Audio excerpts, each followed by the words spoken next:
सभी को झारखंडी जोहार साथियों। आज हम लोग नए जोश जुनून उमंग के साथ झारखंड में प्राचीन काल के इतिहास को समाप्त करते हुए आज हम लोग मध्यकाल का इतिहास शुरू करेंगे। साथियों बहुत ही ज्यादा इंपॉर्टेंट है, यहां से झारखंड का क्वेश्चन हमेशा बना है। अब यहां से जो असली झारखंड का इतिहास शुरू होता है, तो सभी लोग कलम कॉपी निकाल करके बैठेंगे और क्लास को नोट्स करते जाएंगे। बहुत ही प्यारा क्लास होगा। लोगों के पास शेयर जरूर करेंगे, बताएंगे कि झारखंड किस प्रकार से पढ़ा जाता है। प्राचीन काल के इतिहास को 11 वीडियो में मैं खत्म किया। अब मध्यकाल का इतिहास है, बहुत इंपॉर्टेंट। जो होमगार्ड की तैयारी कर रहे हैं, झारखंड पुलिस, दरोगा, उत्पाद पुलिस, क्षेत्रीय कार्यकर्ता, जेएसएससी का कोई भी एग्जाम झारखंड की तैयारी कर रहे हैं, क्वेश्चन आया है, आएगा और आया था। ठीक, तो हम लोग चलते हैं, सीधा बात करते हैं मध्यकाल के इतिहास।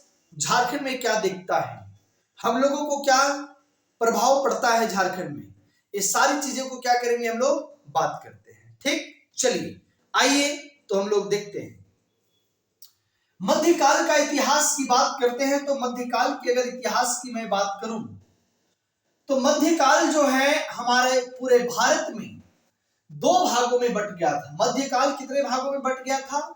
2 भागों में बट गया था। 2 भागों में बटने का मतलब क्या है?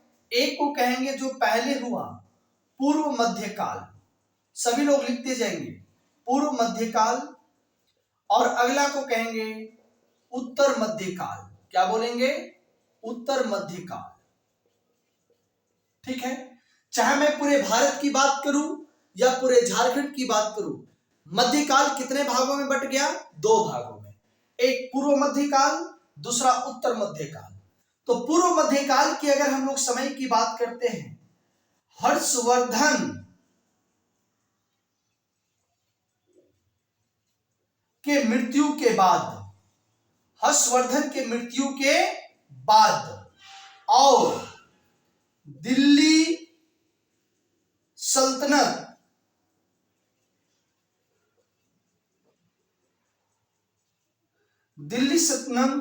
के स्थापना के पहले, मतलब हम बोल सकते हैं 560 ईस्वी से लेकर एडी से लेकर के 1206 तक, इसको कहते हैं हम लोग पूर्व मध्यकाल का इतिहास।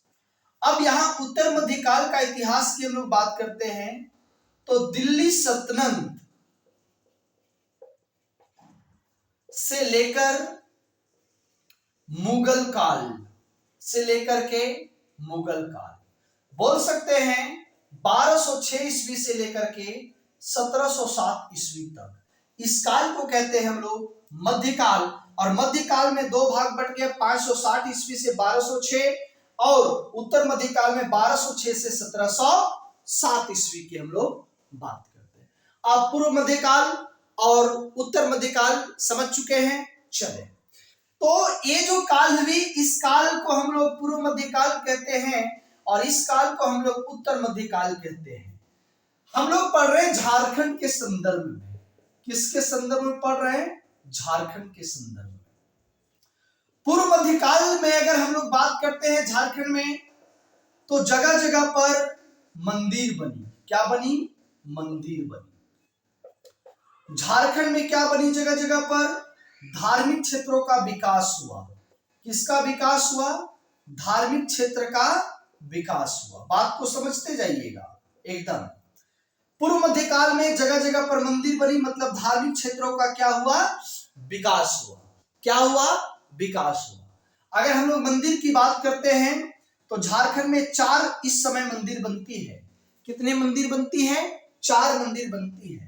पहला महामाया मंदिर, महामाया मंदिर। कौन सा मंदिर? महामाया मंदिर। अगला अगर हम लोग बात करते हैं, तो टांगीनाथ मंदिर, टांगीनाथ मंदिर। कौन सा मंदिर? टांगीनाथ मंदिर। चौथा मंदिर की बात करते हैं, भद्रकाली मंदिर। कौन सा? भद्रकाली मंदिर, इटखोरी में जो है। और अगला छिन्नमस्तिका मंदिर, छिन्नमस्तिका मंदिर। बात समझ गए। पूर्व मध्यकाल में झारखंड में कुल कितने मंदिर का निर्माण हुई है? 4 मंदिर का निर्माण हुई है। मतलब पूरे झारखंड में जगह जगह पर क्या बनी? मंदिर बनी। और धार्मिक क्षेत्रों का क्या होता है? विकास होता है। लेकिन अगर उत्तर मध्यकाल की बात करते हैं हम लोग झारखंड में, उत्तर मध्यकाल की बात करते हैं तो इस समय मुस्लिम आक्रमण, कौन सा आक्रमण? मुस्लिम आक्रमण हमारे भारत में क्या हो गया था? छिड़ गया था, भारत में छिड़ गया था। और 1206 से लेकर के 1707 तक हमारे भारत में किसका राज चला? मुस्लिम का राज चला। किसका राज चला? मुस्लिम का राज चला। जब भारत में राज चला तो हमारा झारखंड में चला होगा या नहीं चला होगा? तो आप बोल सकते हैं यहाँ हिंदू धर्म, पूर्व मध्यकाल में हिंदू धर्म का प्रचार प्रसार हुआ, लेकिन उत्तर मध्यकाल में मुस्लिम धर्म का प्रचार प्रसार हुआ। आप समझ पा रहे हैं? तो हम लोग पहले पूर्व मध्यकाल की बात करेंगे। कौन सा मंदिर कहाँ है, किस लिए विख्यात है, सभी लोग जानेंगे। बहुत अच्छा है, ठीक। चले, तो सभी लोग लिख लिए होंगे ये सारी चीजें, बहुत ही इंपॉर्टेंट हम लोग बात कर रहे हैं, है ना। चलिए मिटा देता हूं, आप लोग सभी लोग लिख लीजिएगा। तो पहला मंदिर हम लोग बात करते हैं महामाया मंदिर। हम लोग पहला मंदिर, जो इस क्षेत्र में रहते होंगे आप लोग कमेंट करके बताइएगा क्या ये बात सही है या बात गलत है। क्लियर? चलो, अगर हम लोग बात करते हैं झारखंड की मंदिर, क्योंकि हम लोग पूर्व मध्यकाल की बात कर रहे हैं, पूर्व मध्यकाल की बात कर रहे हैं, और इसमें कुल कितना मंदिर बनी? 4। तो पहला मंदिर लिखेंगे महामाया मंदिर। कौन सा मंदिर लिखेंगे? महामाया मंदिर। इस महामाया मंदिर के बारे में हम लोग क्या करेंगे? जानेंगे, राइट। चलो, महामाया मंदिर की पहले अगर हम लोग बात करते हैं, अगर स्थान पूछा जाएगा तो गुमला में है। स्थान का है, झारखंड का एक बढ़िया जिला है ना गुमला, वो गुमला में है। अगर इस गुमला का और प्रखंड अगर पूछ लिया जाए तो हापामुनी प्रखंड में है। हापामुनी प्रखंड, हापामुनी प्रखंड। माया मंदिर कहाँ है? गुमला। गुमला के कहा? हापामुनी प्रखंड। अगर इस महामाया मंदिर की बात करते हैं तो इसका स्थापना अगर इसकी स्थापना की हम लोग बात करते हैं तो 908 ईस्वी में किया गया। कब किया गया? 908 ईस्वी में किया गया। किसके द्वारा? तो नागवंशी राजा था। किसके द्वारा? संस्थापक बात करते हैं, है ना, संस्थापक। सभी लोग लिखते जाइएगा, संस्थापक नागवंशी राजा गजघंट। किसके द्वारा? गजघंट के द्वारा। किसके द्वारा किया गया? इस मंदिर का निर्माण किसके द्वारा किया गया? गजघंट के द्वारा। कौन थे? नागवंशी शासक थे। कौन थे? नागवंशी शासक थे। क्लियर है? हमारी बात एकदम समझ में आ रहा है? चलो, अगर महामाया मंदिर की बात करते हैं तो यहां जो प्रतिमा लगी है, क्या प्रतिमा जो लगी है, वो मां काली का प्रतिमा लगा है। किनका प्रतिमा लगा है? मां काली का प्रतिमा लगा है। किनका? मां काली का। अगर प्रथम पुजारी की बात किया जाए, प्रथम पुजारी की बात किया जाए तो प्रथम पुजारी थे हरिनाथ। कौन थे? हरिनाथ। कौन थे? हरिनाथ। हरिनाथ थे। और ये जो हरिनाथ थे वो मराठा थे। कौन थे? मराठा थे। कौन थे? मराठा, है ना, मराठा के ब्राह्मण थे, महाराष्ट्र के ब्राह्मण थे, है ना, ब्राह्मण। ठीक है, कौन थे? महाराष्ट्र के ब्राह्मण। कौन? पुजारी, प्रथम पुजारी। प्रथम पुजारी कौन थे? हरिनाथ। क्लियर है? चलो आगे अगर हम लोग बात करते हैं तो सर यहां मां काली की प्रतिमा, लेकिन आज आप लोग देखते होंगे यहां पर भगवान विष्णु का भी प्रतिमा है। तो सियानाथ द्वारा, किसके द्वारा? सियानाथ द्वारा इस मंदिर में विष्णु का प्रतिमा लगाया गया, स्थापित किया गया। किनका प्रतिमा? विष्णु की प्रतिमा क्या किया गया? स्थापित किया गया। किनकी प्रतिमा? विष्णु की प्रतिमा। आगे बात करते हैं महामाया मंदिर की। और अगर हम लोग बात करें तो इस मंदिर को जो है ना, कोल विद्रोह जब हुआ था, कोल विद्रोह के समय मतलब 1821 में इसको तोड़ा गया। क्या किया गया? तोड़ा गया। लेकिन बाद में फिर इसको क्या किया गया? बना दिया गया। बात समझ में आ रहा है? इसकी खासियत क्या है सुनिए। चैत्र जो होता है ना, चैत्र महीना समझे, चैत्र की अगर पूर्णिमा की बात करते हैं तो इस दिन यहाँ मंडा पूजा होता है। कहाँ पे मंडा पूजा होता है? महामाया मंदिर में। और मंडा पूजा होता है तो यहाँ पे बड़ा मंडा मेला का आयोजन होता है। यहाँ पे क्या होता है? बड़ा मंडा मेला, जिसको आज हम लोग हजारीबाग झारखंड में क्या बोलते हैं? बनस। क्या बोलते हैं? बनस। अब इस बनस में क्या होता है? तो फूल खुंदी होता है। क्या होता है? फूल खुंदी। इस फूल खुंदी को आज हम लोग बोल सकते हैं आग पर चलना। तो ये कहां से शुरू होता है? महामाया मंदिर से शुरू होता है। इतना आपको महामाया मंदिर के बारे में जानना होगा। बात समझ गए? ये था आपका महामाया मंदिर। गुमला में आपामुनि प्रखंड में स्थापना 1908 ईस्वी में किया गया। संस्थापक नागवंशी राजा गजघंट थे। प्रतिमा मां काली का है। पहला पुजारी हरिनाथ महाराष्ट्र के ब्राह्मण थे। लेकिन इस मंदिर में विष्णु का प्रतिमा सियानाथ द्वारा लगाया गया।